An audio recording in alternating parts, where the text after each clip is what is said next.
This is the evening news from Moscow. You're listening to simultaneous interpretation from Russian by John Glad. The program is entitled News 1.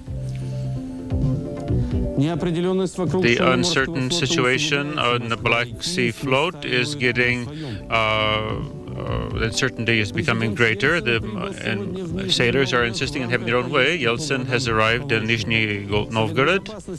The Security Council in the UN is sending officers to separate the conflicting parties, but demands that its representatives be guaranteed their safety. The health of President Bush no longer is a cause for concern during his visit to Japan. Colonel Nichiperenko denies the statement of his former boss, General Kalugin. Hello, the first program today, News 1, and my name is Pavel Kasparov. The Black Sea float is a hard nut to crack for the new Commonwealth. The statement today of Boris Yeltsin, which was made in Ulyanovsk before workers at the plane factory, has only raised the tone. Mr. Yeltsin said that the Black Sea float was, is, and will be, the Black Sea Fleet will continue to be Russian. Yeltsin said that he had issued orders to commanders of the ships, giving them guarantees and told them not to swear loyalty to Ukraine. The commander of the fleet likewise shares this opinion and does not understand the boldness with which Ukraine has attempted to split off the fleet. The Minister of Defense of the Republic, General Morozov, stated that Ukraine was a sea power and it needed the Black Sea fleet to defend the shores of the Republic. There would be no troops station. The negotiations on troop forces are in a dead end. Here in Moscow, we have a press conference answering to the questions of journalists. Mr. Lazorkin from the Ukraine stated that 90% of the crews were ready to swear loyalty to an independent Ukraine. In the process, it was stated that no one would be forced to sign the oath. Along the borders with Russia, there were no plans to have Ukrainian land troops. As far as we know, the Ukrainian economy is not in the greatest shape. Can it be that the government does not have something better to do than worry about armed forces? This is a very important topic. This is Mr. Krzyzanowski, who is representative of Ukraine in Russia.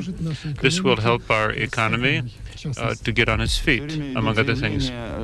We have statements made on behalf of the Ukrainian people. Supposedly the Ukrainian people wants this or that. Were there any polls, sociological polls, or referendums conducted with regard to armed forces? I think the people is in agreement with the leadership. As for President Kravchuk, he considers that Russia claims the Black Sea float because, as formerly, it does not treat Ukraine as an independent state. During yesterday's press conference, he insisted that the fleet belongs to the Commonwealth but not Russia. But how about the agreement of all the Commonwealth with regard to having the fleet signing loyalty to the yellow-blue flag of Ukraine? With regard to military units, according to the President of Ukraine,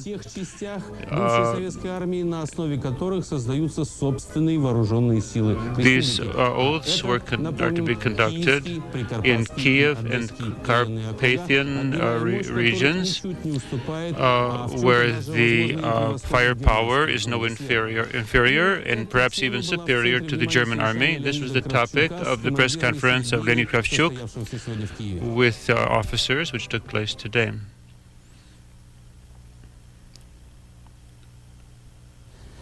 President Yeltsin signed a decree with regard to loyalty oaths sworn to Russia. The soldiers had to swear not to apply force to the people who had appointed them or the representatives in the government. Yeltsin spent the day in the city of Ulyanovsk. For the last 2 days, which Yeltsin spent in the Volga region, there were a lot of revelations and unexpectednesses. He was a revelation were the prices. His reaction to 100 ruble per kilo bologna was a very violent reaction. He said the stores had to be private and independent. His arrival is not at all like his visit 7 years ago as a party official. The residents of the city have more difficult questions for him, and he's not attempting to tell them how to live. If you support the president will support you, was his repeated appeal to the people. He was quite surprised by the peaceful reception in Saratov and in Ulyanovsk. The free prices, he considers, might have unexpected consequences. The Russian leader, it would appear, has been successful in winning the sympathy of the people in confirming Yuri Garyachev as head of the local administration. Who is for Garyachev? So, if that's the case, I'll sign the decree today. In this same area, factory, he made the decision on the Black Sea Fleet. Day before yesterday, I spoke to Admiral Chernavin and asked him, are the ship's commanders obeying you? He said, yes. So tell them all that they are under the protection of the President of Russia. They are not to sign or swear any oath of loyalty to Ukraine. The Black Sea Fleet was, is, and will be Russian. The lofty guest has to help out his hosts. He discussed today foreign trade problems of the factory, which produces the most powerful plane in the world, the Ruslan, the AN-124, which is estimated to be worth $120 million. There are 4 to be sold abroad at the decision of the president. That should solve all the problems, not only of the factory, but of all of Ulyanovsk. You can't say that everyone is unanimous in supporting Boris Nikolaevich. The leaders of the opposition parties silently expressed their protest. The president, in getting the support of the clergy, flew to Nizhny Novgorod.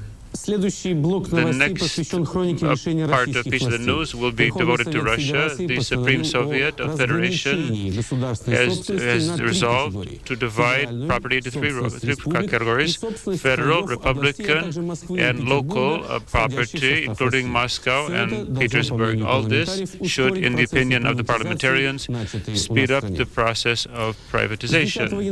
Beginning with the 2nd of January, meaning tomorrow, the Russian government is outlawing the export of deficit goods and groceries to other republics. That's linked to the similar measure among certain other members of the Commonwealth, forbidding export to Russia of their foodstuffs. Now on Moscow, after analyzing the liberalization of prices after 1 week, the conclusion is that the residents of the city were not prepared.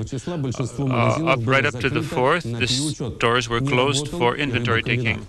And the factory, one factory was closed. The administration hesitated, lost its courage, and Yuri Lyshkov is to resign together with his followers. The press conference, which was dedicated to this event, took place, and it likewise became known that Lyshkov's government had retired, but Mayor Popov have entrusted substitute Lushkov in 2 weeks to form a new team, which now will be called the Government of Economic Reforms.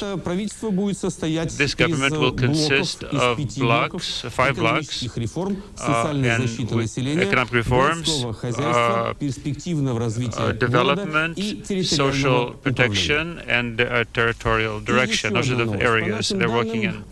One more piece of news, railroad tickets may become even more expensive. The desire to change their place of their address is the privilege of rich people. You and I will have to be able to travel only on television.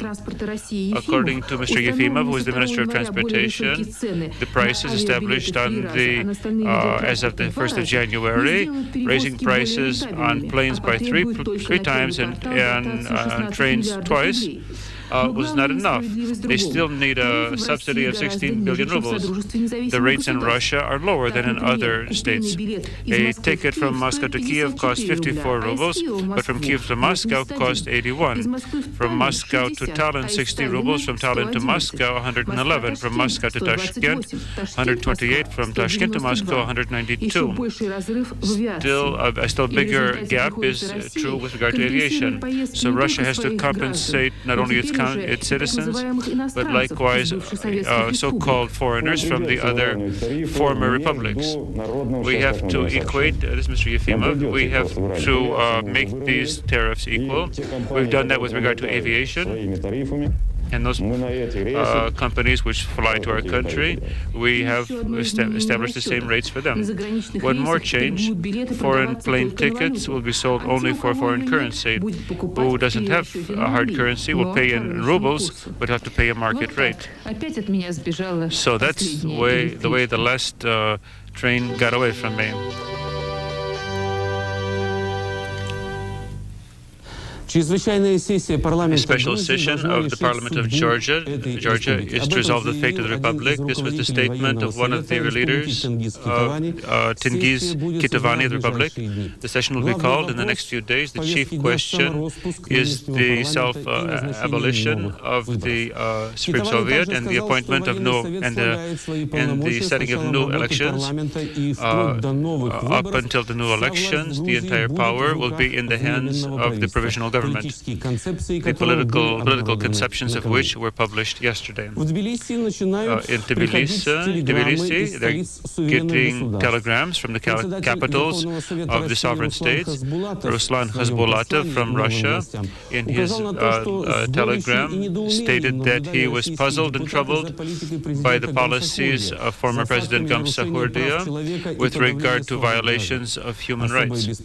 He was particularly troubled by Gamsakhuurdia's treatment of southern Ossetia, as a result of which 100,000 persons became refugees. As for Minsk, according to Stanislav Shushkevich in Belarus, the removal of the lawfully elected leader of the country is a negative phenomenon, indeed extremely negative.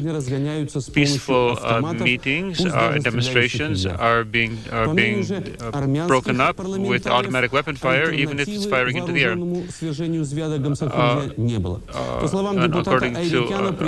According to Arikian, President Gamsakhuurdia were the first to utilize arms with regard to their opponents. Gamsakhuurdia himself is temporarily hiding in Armenia, and there have been no contacts with Georgia, and he continues to state that he considers himself to be the president of Georgia.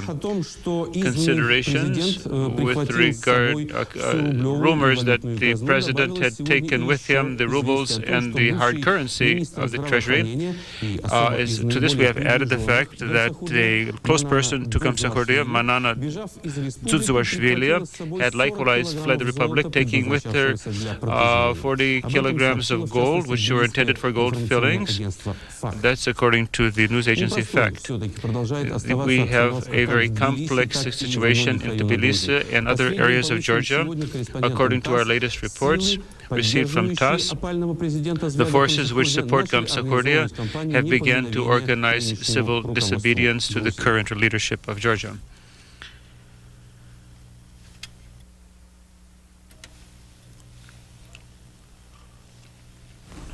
Today in Minsk, after the Christmas holidays, they've started up this parliament again in Belarus.